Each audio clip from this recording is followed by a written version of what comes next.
और ये लोग डिवाइड एंड रूल का जो पॉलिसी अपनाया गया, ये क्यों कहा जाता है भारत? इसका मतलब है कि ये लोग उन महापुरुषों को गाली देने का काम कर रहा है। कि मैं भी इतिहास का छात्र रहा हूं, इसलिए मैंने भी इतिहास को पढ़ा है। यहाँ का जो अंग्रेजों के पिछलगू आरएसएस उस समय में था, बलिदानी है, उनका इतिहास को परिवर्तन नहीं किया जा सकता है।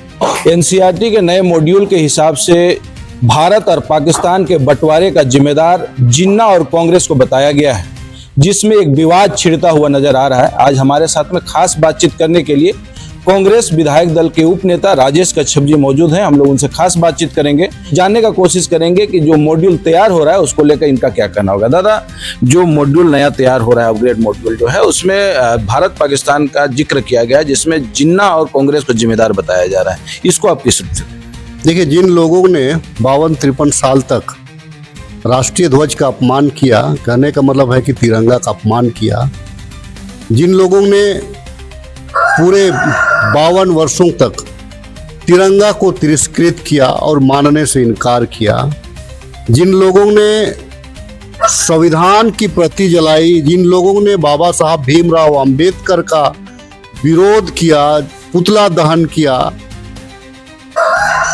उनको ये सब कहते हुए और अपना राष्ट्रभक्ति साबित करते हुए तनिक भी शर्म हया नहीं आ रहा है। वो मैं इसीलिए इस बात को कह रहा हूं कि मोहम्मद जिन्ना और श्यामा प्रसाद मुखर्जी, इन दोनों ने आप देखेंगे कि सरकार बनाया। सरकार क्या बनाया कि जिस टाइम में कांग्रेस पार्टी राष्ट्र के लिए अपना सर्वोच्च बलिदान दे रहा था, जिस टाइम में कांग्रेस के नेतृत्व में पूरा देश अंग्रेजों के विरुद्ध में खड़ा था, उस समय ये जो है आरएसएस जो अपग्रेड होकर के भाजपा का रूप लिया है, जिन लोगों ने राष्ट्र का अपमान किया, आज मीडिया चैनल में आकर के आज बड़ी बड़ी बातों को कर रहे हैं। इतिहास को नहीं बदला जा सकता है। इतिहास जो लिख चुका है, इतिहास जो लिखा गया है, इसको परिवर्तन नहीं। आप क्या लग रहा है कि आप रोड का नाम अगर परिवर्तन कर दें तो किसी के सम्मान में क्या कमी आएगी? इनकी जो बेतुकी बातें हैं, आज पूरा दिल्ली का नाम, शहरों का नाम, यूपी में तना जाने कितने शहरों का नाम को बदला जा रहा है, और ये लोग आज राष्ट्रभक्ति कायम करना चाह रहे हैं। मैं आपको एक चीज बता देना, कितने लोग शहादत हुए, कितने लोगों ने, आरएसएस के लोगों ने या बीजेपी के लोगों ने अपनी शहादत दी। जिस टाइम अंग्रेज भारत छोड़ो अभियान अंग्रेजों के विरुद्ध में हमारे देशवासी निकाल रहे थे कि अंग्रेज भारत छोड़ो, उस समय ये लोग जूनागढ़ और बंगाल में इस सरकार बनाने का काम करो। किसके ये में? जिनको ये लोग आदर्श मानते हैं, जिनको ये लोग गोलवलकर और श्यामा प्रसाद मुखर्जी के नेतृत्व में सरकार बना। गोलवलकर ने सीधे तौर से मनुवाद का पैरवीकारी किया और संविधान का विरोध किया। तो ये लोग तो गोलवलकर का वंशज है, ये लोग तो श्यामा प्रसाद का अनुयायी हैं। तो श्यामा प्रसाद कभी जेल गया क्या? गोलवलकर कभी जेल गया क्या? संघर्ष किया क्या? ये लोग उस समय भी अंग्रेजों की मुखबरी कर रहे थे, और ये लोग चाहते थे, इन लोगों का मकसद था कि हम अंग्रेजों के साथ रह करके उनकी गुलामी करें और ओहदेदार बन करके यहाँ का शासन करें। और ये लोग डिवाइड एंड रूल का जो पॉलिसी अपनाया गया, ये क्यों कहा जाता है भारतीय स्वतंत्रता का इतिहास में फूट डालो और राज करो? किन के लिए कहा जाता है? इन्हीं लोगों के लिए कहा जाता है ना।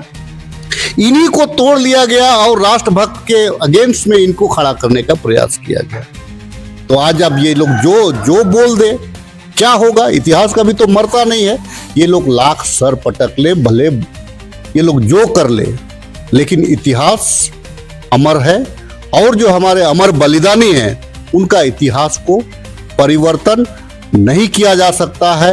रही बात जिन्ना और रही बात कांग्रेस की, तो जिन्ना के साथ में सरकार किसने बनाया था? 1938 में इन लोगों ने महाराष्ट्र के अधिवेशन में यह कहा, और ये लोग अंग्रेजों के साथ खड़ा हुए और इन लोगों ने नारा दिया कि हिंदू और मुसलमान एक साथ नहीं रह सकते। 1938 में और 1940 में लाहौर में जिन्ना ने जो वहां पे जो सम्मेलन किया, उस सम्मेलन में जिन्ना ने भी सेम चीज को 2 वर्ष के बाद में कहा।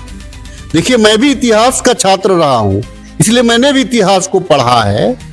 तो ये लोग इनके पूर्वजों ने तो किया।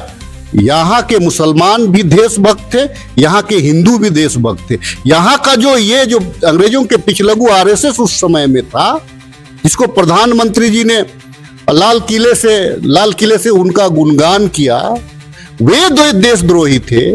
ये जो जिन्ना जो है, जो पाकिस्तान अलग और मुस्लिम कंट्री जो बनाना चाहता था, ये दोनों तो सगे, ये दोनों भाई भाई थे। एक साइड में दोनों एक साथ वार्ता करते थे, इनकी गुप्त वार्ता होती थी, और उस गुप्त वार्ता में देश को इन लोगों ने वो हिंदू और मुसलमान में झोंकने का काम किया। एनसीईआरटी के बुक में जिस तरह से अपग्रेडेशन आ रहा है, मान के चलिए नया मॉड्यूल को अगर लागू किया जाता है, ऐसे स्थिति में छात्रों में किस तरह का इम्पैक्ट पड़ेगा? क्योंकि 6 से 12 तक का जो सिलेबस है उसमें इसको डालने का बात चल रहा है। तो आपके हिसाब से क्या लगता है, इसे एक नेगेटिव इम्पैक्ट पड़ सकता है?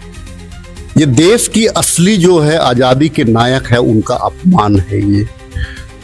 मैं आपको बता दूं, मैं अंडमान भी गया हूं, और जहां पे काला पानी का सजा दिया जाता था, वहां पे इन लोगों ने उसको देवता के रूप में, अवतारित पुरुष के रूप में आपको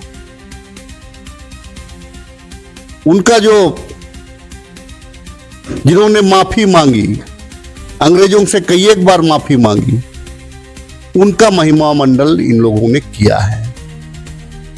आप क्या गांधी जी का योगदान को भूल सकते हैं? कांग्रेस मतलब क्या था? सुभाष चंद्र बोस भी कांग्रेस था, सरदार वल्लभ भाई पटेल भी कांग्रेस था, नेहरू भी कांग्रेस था, आपका आजाद भी कांग्रेस था, भगत सिंह भी कांग्रेस था। अब और ये लोग कांग्रेस से बाहर के थे। तो जिन महापुरुषों का मैं नाम ले रहा हूं, ये तमाम लोग तो कांग्रेसी थे। इसका मतलब है कि ये लोग उन महापुरुषों को गाली देने का काम कर रहा है। आप सुन रहे थे कांग्रेस विधायक दल के उपनेता राजेश कच्छप जी को। इन्होंने स्पष्ट तौर में कहा कि एनसीईआरटी में जिस तरह से नया मॉड्यूल बनाया जा रहा है, उस हिसाब से कहीं ना कहीं जो इतिहास है उसको बदला नहीं जा सकता है। हम इसी तरह खबर आप तक पहुंचाते रहेंगे। अब तक के लिए इतना ही, धन्यवाद।